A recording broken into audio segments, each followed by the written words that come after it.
Wow, this has been an amazing day. I was born in the 1950s. World War II was still a fresh memory for many people. Europe was still recovering. Displaced people and hunger, while diminishing, still existed. And although my family had gotten out before the war, we were well aware of what was going on in Europe. So when I was growing up, there we go. When I was growing up, yes, I still do this. When I was growing up, I often heard from my mother, "Finish what's on your plate. Kids are starving in Europe."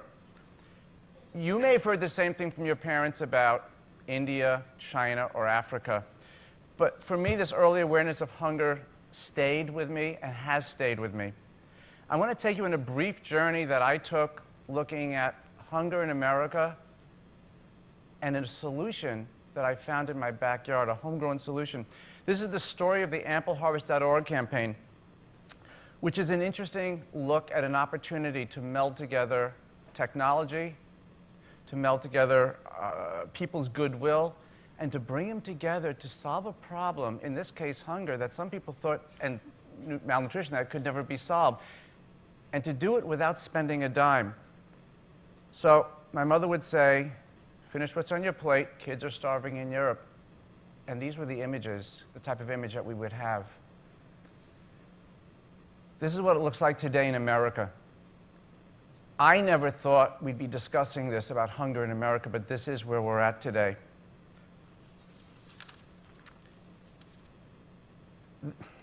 Despite the way this looks, this is not an electoral map. Let me start with that.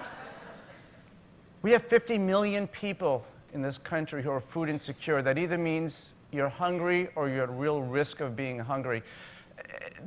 To put that in perspective for a moment, and by the way, the 50 million people, that's 23 of our 50 states, and that's what you're looking at. But to put it in perspective, in this room, if you represented America, 63 of you don't have enough food to feed your families. Somebody within arm's reach of you is hungry or at real risk of being hungry. Just keep that in your mind. 1 out of every 4 children under the age of 6 in America is living in a food insecure home. This is not a them issue, this is an us issue. This is affecting our communities and our country, and we're all suffering from the consequence. And it impacts our long-term health care costs. So how do we deal with hunger in America today? Well, we have food drives. And you've all heard these, had these at your house of worship, at your school, at your place of work. And what do they say? Bring some food to the food drive. So you reach into your kitchen cabinet, you take some cans or some boxes. The food gets collected, and in most cases it goes to a regional food bank. Now, America has 203 food banks spread across America. A food bank is a large industrial warehouse operation. Think of a tractor-trailer loads of food coming in and skids being, we're talking something the size of a factory. From there, the food gets redistributed to 33,500 food pantries all across America. This is in a house of worship, it's in a civic building, maybe it's a YMCA, and this is where people will go to help feed their family. What's the one thing they always say at food drives? No fresh food. There are 3 reasons for that, actually. One is the delivery cycle between the food bank and the food pantry can take days or weeks, and it obviously doesn't work for fresh food. But the other 2 reasons lie with the pantries themselves. They think they need refrigeration, and they think they need storage. So while tens of millions of people across America don't have enough food to feed their families, 40+ million Americans, 34% of all households, grow food in home gardens. I'm one of them. These are some of my harvests, and these are just one-day harvests. And you're looking at tomatoes and corn and peppers and cucumbers. And gardeners tend to grow a lot. They'll plant in the spring, and they're eager, and they're waiting for the food to grow, and they wait, and they wait, and they wait. Then it comes, and you're getting hit with the tomatoes. You're getting hit with the cucumbers. You use what you can, you preserve some, and then you give the rest away to your friends and family. I've discovered there's only so many cucumbers you can give to friends and still have them call you a friend. And actually, in the southern part of the United States, I've been told that people lock their cars when they go to work. Yeah, they're not afraid the car's going to get stolen. They don't want to come back to a car full of zucchini. So this is the reality of what we have in this country. So what ends up happening is that people either let it rot in the garden or compost it, which is a waste because there are people in the community who could need it, or worse, they throw it away. Now, this may come as a surprise to you, but the Environmental Protection Agency actually says that wasted food is an environmental hazard. It increases the waste stream, which, by the way, means your taxes go up. It increases methane emissions from trash dumps, and a pound of produce becomes a pound of methane, which is the equivalent of 20 pounds of CO2. So you add to global warming, and you increase the carbon footprint in your community. So no matter how you look at it, wasted food is a waste. So those food drives, people reach into their kitchen cabinets. I wanted to donate from my garden. So I went looking for a food pantry. And you never see a sign like this because they don't exist. You can actually drive right up to a food pantry and not know you're there. You've got to get real close, and I mean real close, to realize that you're standing in front of a food pantry. The challenge is that America's neighborhood food pantries are not connected to the neighborhood. It's a really unfortunate situation that they're in. It's like somebody forgot to turn on the porch light and say, hey, folks, we're here, we could use your help. So this is one of my harvests, and I wanted to bring it to a food drive. And as you now know, you can't. So I know I had this food in my garden. Millions of gardeners do. I knew people were hungry. We all know that. And I knew I couldn't take it to the food drive. So I decided to connect the dots. I figured, why not get the food directly to the pantry in the community? I created the AmpleHarvest.org campaign. This was a resource that was available so that any gardener in America could find a pantry in their own community and donate the excess garden produce that they had to the people in the community who most needed it. And for the first time, pantries could now get the fresh produce they weren't able to get in the past. The really important thing to understand here is that the opposite of hunger isn't full, it's healthy. And we could now get healthy food into the system where before it basically wasn't there. So I created the AmpleHarvest.org campaign, and there were 3 ideas behind it. Number 1 was to educate people that they should donate. Number 2 was to encourage people to donate. And then number 3 was to enable them to donate. So in March of '09, I had this idea. I launched it nationally in 7 weeks. And for any of you ever wanting to launch a program, you can do it that fast if there are no lawyers involved. And right now, we have, well, a lot of pantries. Actually, this is what we have.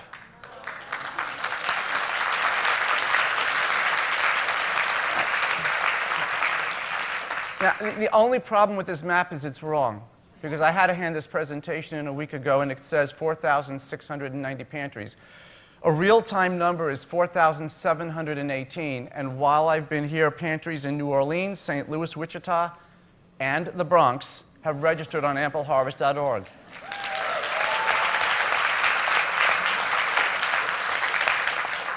This is enabling people to take ownership of hunger and malnutrition in their own community. So this is what it looks like, but here's where the magic starts. There's a field there, donation days and times. The pantry gets the opportunity to tell the gardener when to come. Number 1, the pantry knows when the clients are going to be there, so they can tell the gardeners to come just before that. The gardener knows when he or she's expected. They can harvest just before that. So here's what ends up happening. Number 1 is that the food that is getting into the pantry system is fresher than you and I can buy in a supermarket. Number 2, the food is coming in and going out on a same-day, next-day basis, which means we've eliminated the refrigeration and storage problem. And an ethical issue a problem is solved. In our economy today, it's entirely possible that your next-door neighbor is using a food pantry. And it would be really a shame for you to show up with your donation of food and your next door neighbor is there to receive their allocation. They don't need the humiliation. You don't need the embarrassment. So by separating you by a little bit of time, you know your food's going to somebody in the community, and the recipient knows it came from somebody in the community, but you both remain anonymous. That's, I think, a really, really important thing. A gardener says, to use it, says, this is where I live, give me a list of pantries. And then the pantry information actually comes up. And at that point, they then make the donation. And here's the really special part. We don't touch the food. The gardener donates to the pantry themselves directly. And once they have done that, they will presumably do so for the rest of their gardening life. We're connecting the dots, but we're enabling the community to take care of itself going forward. 40 million people in America, actually now it's more than 40 million plus, we'll say, people in America are growing food in home gardens. They, on the average, harvest 300 pounds per growing season. Imagine what would happen if only 1 out of every 10 gardeners actually donated 2 shopping bags, about 50 pounds of food, to a pantry. We'd be looking at 200 million pounds of freshly harvested produce coming into a system that has been devoid of it, getting into food deserts in particular. This is, to me, just an amazing thing. We're not alone. We've had partners working with us all towards the same goal of trying to solve the problem of getting fresh food to the people who most need it and have least access to it. This has been something that's been just something, it has worked really, really well. The important thing is these government, corporate, and nonprofit organizations have seen AmpleHarvest.org as being the missing link in what had been a broken chain.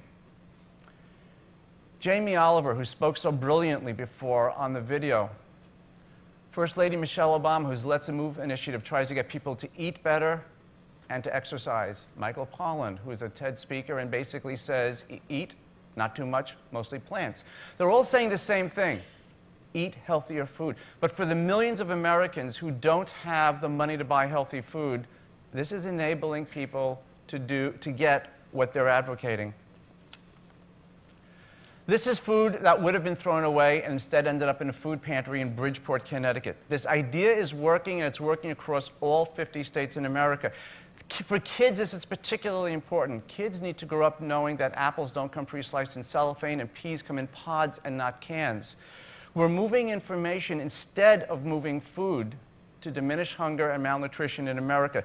This is a sustainable solution that costs the community nothing to implement, and it costs the community absolutely nothing to operate. I encourage all of you to urge the food pantries in your community to start accepting fresh produce, and certainly talk to the gardeners and growers in your community to start donating the food. We have this opportunity to allow gardeners across America to reach into their backyards instead of their back pockets to help their neighbors in need. This is an amazing thing that we can use the internet, we can use our gardeners, and we can use our just goodwill to improve the environment, to reduce hunger, and to reduce malnutrition. We're connecting the dots between local growers and the people in the community who most need it, and we're not spending a dime doing it. Now, some people may say that solving hunger in America is impossible. I believe that to do the impossible, you must first believe it isn't. Envision in America where millions of gardeners can reduce or eliminate malnutrition and hunger in their own community. Billions of pounds of food are left to rot in gardens across the country. We can eliminate hunger and malnutrition in America using the food we already have, but only if we actually use it. Thank you.